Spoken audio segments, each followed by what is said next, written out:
Hey, remember that show we used to watch as kids? I wonder if it's as good as we remember it.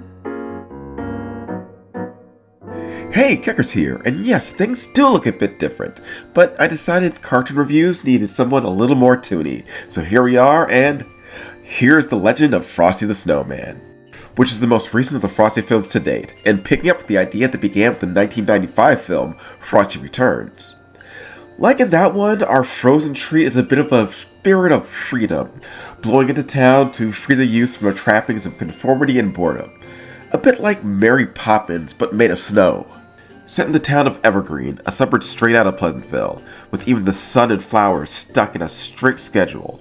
We begin not with the children, but the mayor, who has a yet-to-be-revealed connection to Frosty. But out of all the different Frosty films, this is the most ensemble-driven of them. You have the mayor and his search for structure, driven by his childhood issues, his two sons, Tommy and Charlie, both initially seeking out his approval, but then trying to seek out their own paths and, just be kids.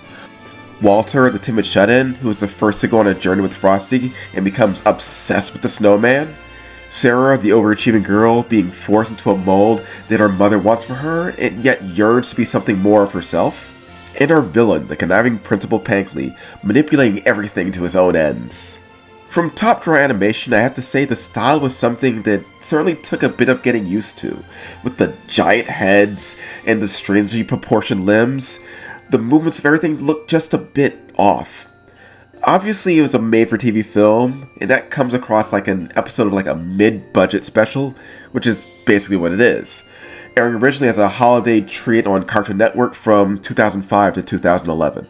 The story initially deals with Frosty arriving and just going from child to child, teaching them how to have fun and break out of the boring ideals that the town's keeping them trapped in. But as things go along, you have a mystery that's revealed, detailing the connection between Frosty, the town, and the mayor himself. It's actually shocking how invested I got with Tommy seeking out answers to what's going on. It's a story that overcomes the issues I had with its stilted and off-model animation. With some twists and turns and well-done voice work from voice acting royalty, is it as good as the original Frosty? Heck, it doesn't even say the word Christmas once in the entire runtime. Well, until the ending Frosty theme song.